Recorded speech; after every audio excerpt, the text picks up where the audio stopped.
Hello and welcome to the What If I Fail podcast with me, your host, Alex Cowett. Today I want to be talking about success, and specifically, what does success mean without abandoning yourself? What does it mean to be successful without having to hide parts of who you are or lose parts of who you are? Because one of the biggest fears that I deal with, and this is across the board, this is not just with my entrepreneurial clients, but with all of my clients heading into a leadership position. On the corporate side, the newly promoted team leaders, newly promoted directors, the biggest fear that I hear is that they don't want to become wildly successful at being someone they are not. They don't want to have this moment where they no longer recognize the person that they are or the person that they are performing because of their success. So this is a big topic, and a lot of people talk about the fear of success, but on an identity level, this is not just the fear of, what if I get wildly rich and people want my money, or what if I become really famous and people try and cancel me. This is, what if I don't recognize the person that success makes me? At an identity level, it's a much deeper fear, it's a much bigger kind of worry, and it is much more likely to make you actually self-sabotage.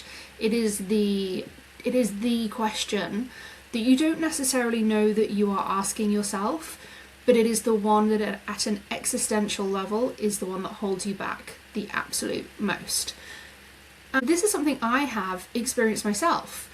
With my previous career, before I was an entrepreneur, I was a manager, and I went from being in a team where I was the only person in the back office, I was the only person doing that job, to managing a team of 10 across 3 countries, and dealing with a lot of different things. And I had my trajectory within the company had been, very much a fast, steep slope. It had been a baptism of fire, and every single part of me, everything that I cared about, all I was working towards was the next promotion. It was always the next promotion.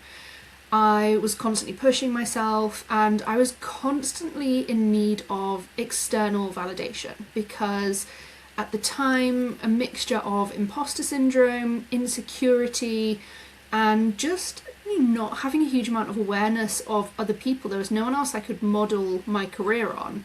I was making up as I went along. And as such, I didn't know if I was doing a good job. I had no idea. And that meant that I became the version of myself, or the version of the person in this role that my directors wanted me to be. And it meant that a lot of what I did was modelled on their behaviour and modelled on behaviour of other seniors within the company. The problem with that was that I was in a male-dominated industry, in a male-dominated company, and that didn't feel like me. Even when they were happy with what I was doing, even when no one else was particularly bothered by my communication style or my management style, it didn't sit well. And it wasn't that I was doing anything wrong, it was that it wasn't my style, and therefore I wasn't comfortable. It's like wearing someone else's clothes. It rubs in places and it might look fine, but it just doesn't feel right. And that is something so incredibly common. This is, that's not an unusual situation. Said that was my experience of it, and I've seen it time and time again with my clients as well. Going through this movement, going through this motion of, whether they are stepping up into a new role, taking over a team that maybe they have been looking at, been alongside the whole time, going from peer to supervisor. It's a horrible and difficult transition to make. And the biggest fear is that they will become someone they don't recognise.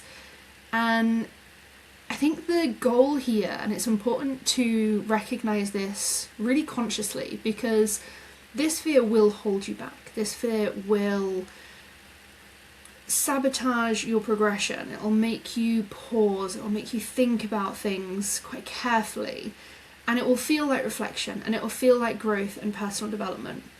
And actually it's stagnation. It's holding back, it's staying small, because you're not sure who that person is and whether or not you'll like them. And so the goal isn't to have less ambition. The goal isn't to wish for less success. And this is something I see a lot, where people come to me and say, I didn't want to have a big launch. I didn't want lots of people to sign up to this. I wanted the group to stay small. I didn't want that to be a big deal because I wanted it to stay little. I chose that. And oftentimes it's not true, because if it had gone absolutely wild and 100 people had joined, they wouldn't have been sad about it. They might have been a bit scared, and then, the anticipation would have been real. However, they didn't choose for it to stay small consciously. They did choose for it to stay small subconsciously. So this fear, it's not about having a lack of ambition or dropping yourself down. We don't want to change our ambitions. We want to stay ambitious. Ambition is good. Ego is good.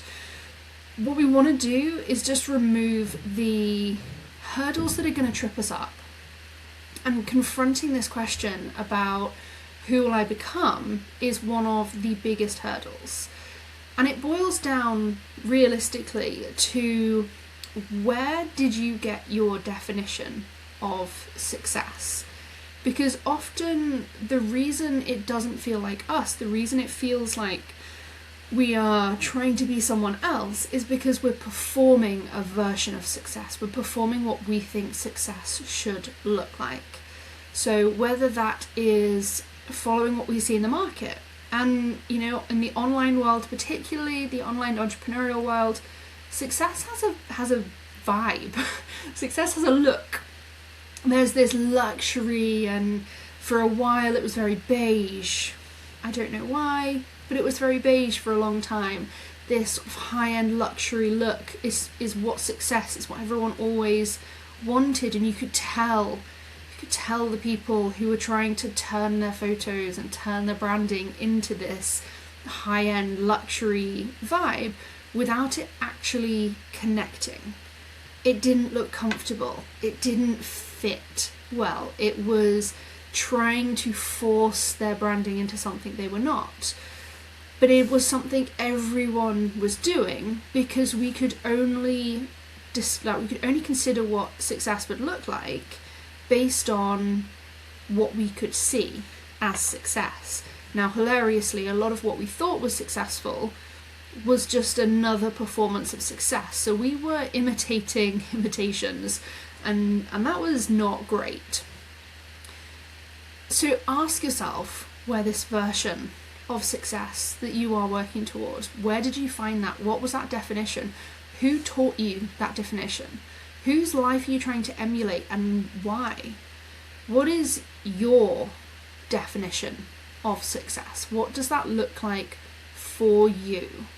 And not just in terms of your branding, not just in terms of what you want to do, but who you want to be and how you want your life to look. Because that's very different for a lot of people. It could be that you want to live in the most luxury penthouse in the biggest city, or it could be that you want an estate in Scotland, or it could be that you want a cottage in the Lake District, or it could be absolutely anything. There are so many different versions of success, and how we envision that guides how we become that. Because the micro decisions that we make each time lead us towards the next version of success.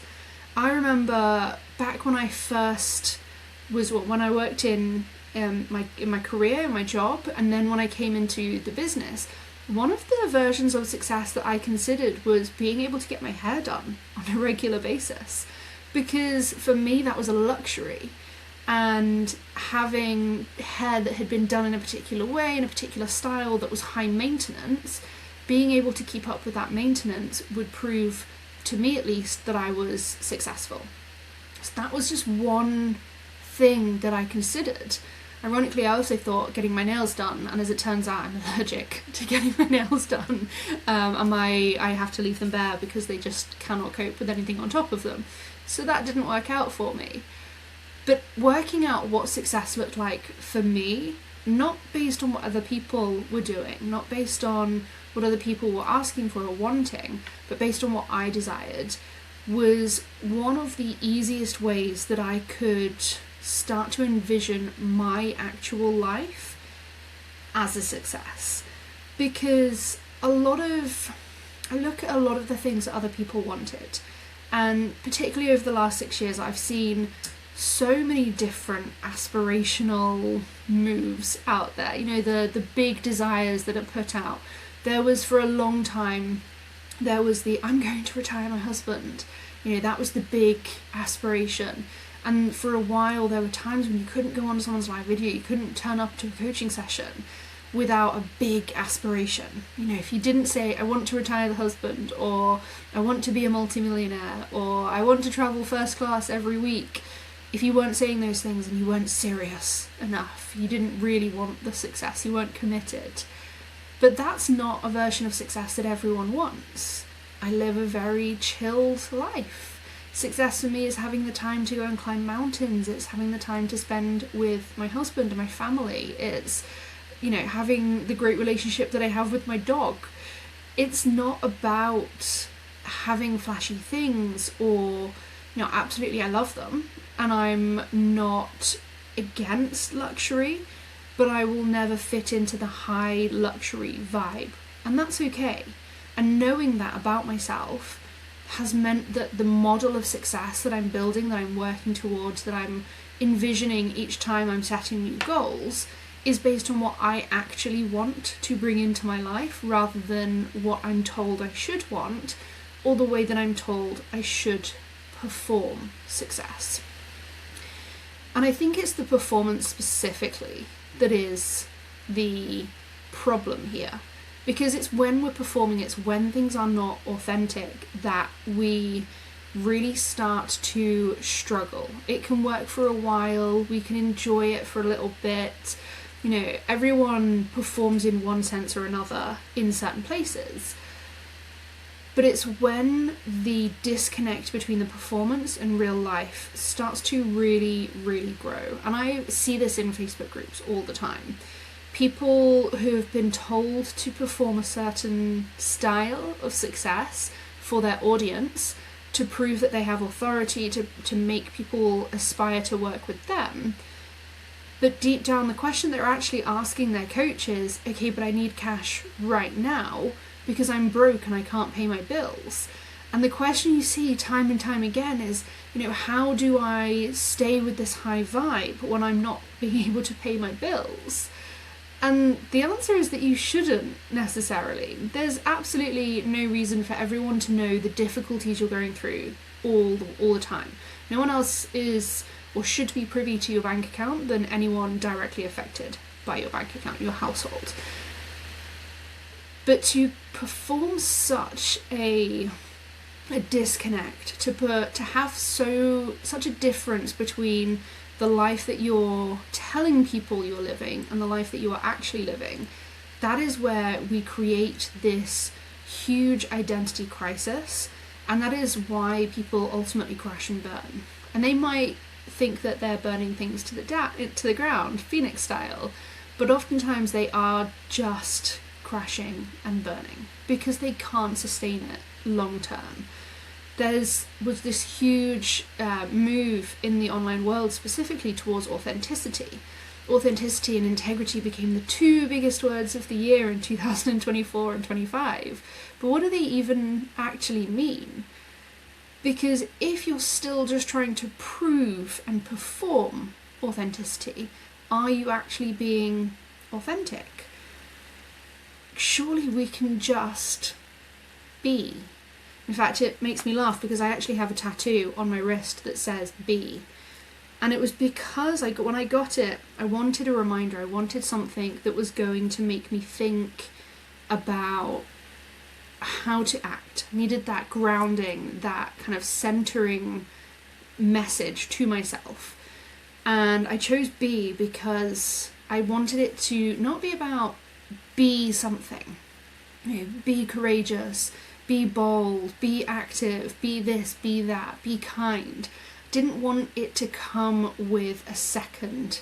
Just wanted to be. Just wanted to exist and be happy just as I am, without trying to perform any kind of directive.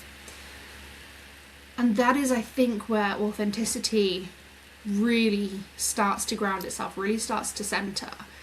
And this is where we stop trying to tone down parts of ourselves. We stop trying to hide elements. If you'd have come to any of my content 3 years ago, I was much less sarcastic. I was much less cutting. I wouldn't be bitchy ever. I was, really careful not to say anything that would offend anyone. And ultimately what that meant was my social media was so bland, so boring, because I was cutting out the version of me that is real. I aim now for my social media, for all of my content, wherever you come across me, whether it's on this podcast, whether it is in my written content online, whether it's at an event, I want you to recognise the same person in every single space. And that means I have to show up exactly as I am, because I'm simply not clever enough to lie that consistently. I can't work out which performance I'm supposed to be putting on, so I just don't put one on. It's not just about toning parts of yourself down either. It's also about the parts of yourself that you act up. So whether you are told to act up the controversy, be more controversial, say things and filter, be a filter brand. That was a big thing in 2022. And actually that can be another performance, right? Acting up elements of yourself. Be the extra version, be the giddy version, be the extra kind version, be the funny version.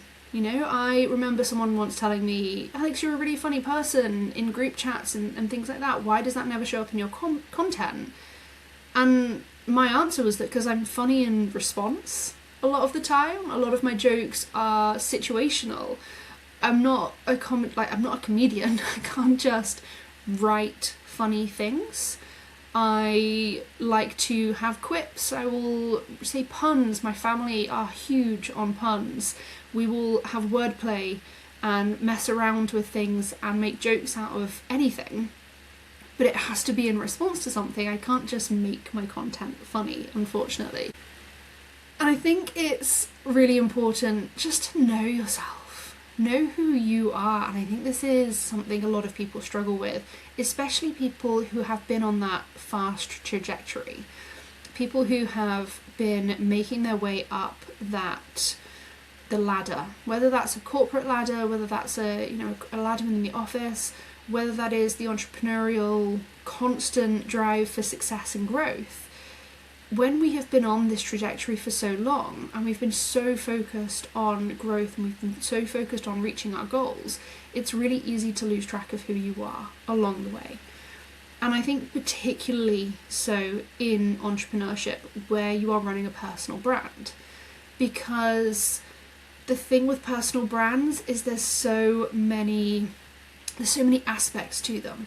There is the visual aspect, and this is something I've always found quite difficult, and I know good friends that have as well, where we can have multiple oppositionary vibes.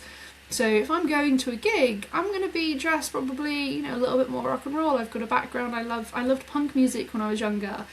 I love that kind of vibe. I love dressing up like that. But you're not going to catch me wearing those clothes day to day, because I walk the dog in the countryside, and you can't just wear, Doc Martens absolutely everywhere, or Converse. For me, it's Converse. I can't wear Converse to walk the dog, to wear walking boots. So having these different styles, having these different vibes was an immediate kind of, well, shit, where's my branding then? If I don't have a really clear cut singular energy, how do I direct the branding to be a visual representation of who I am? Tone of voice. I think I've got this one now, but it took me a long time to work out where my tone of voice sat, what I was talking about and what I was interested in talking about long term, and how I could talk about lots of different topics and be an expert in many, many things without confusing my audience. That was a real struggle that I found. This bringing together of parts of myself, this is something that's taken years. And it's taken years because the advice that we get, and this is, I think, a big part of it, is that we go, as entrepreneurs, we're told to invest in the areas that we struggle with. So we go and we get advice, but we get the advice that is the easiest route from A to B. It's always the advice that they're going to give is absolutely the quickest route from A to B, but that's not necessarily what's going to be the most authentic for us. And this is where we end up taking, with some false starts or some, going in some circular routes, because we're performing what we've been told as opposed to understanding what we need to know about ourselves in order to show up in a way that doesn't abandon who you are at your essence.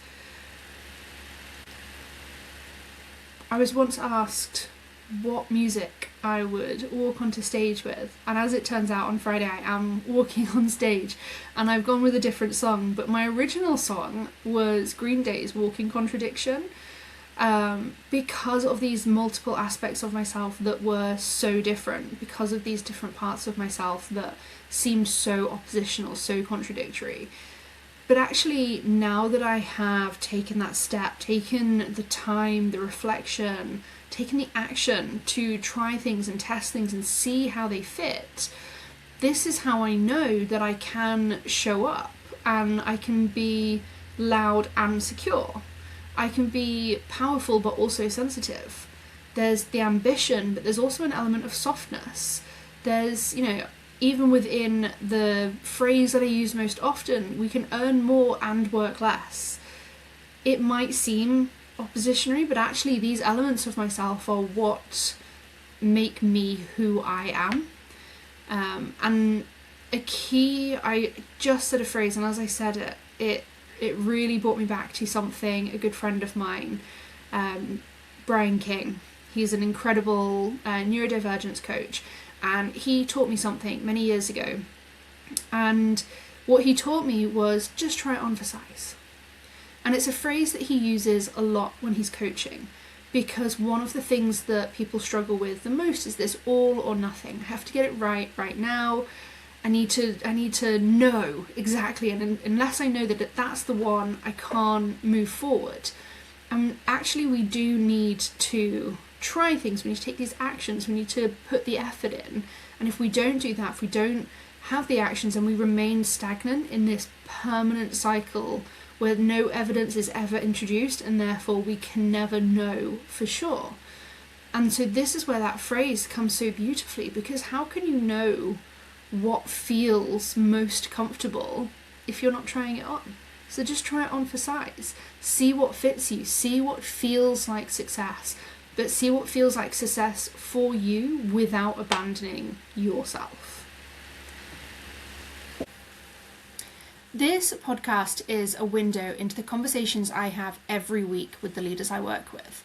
If you want to be inside that conversation, not just observing it, you will find the Actual Results Club and my one-to-one work linked below.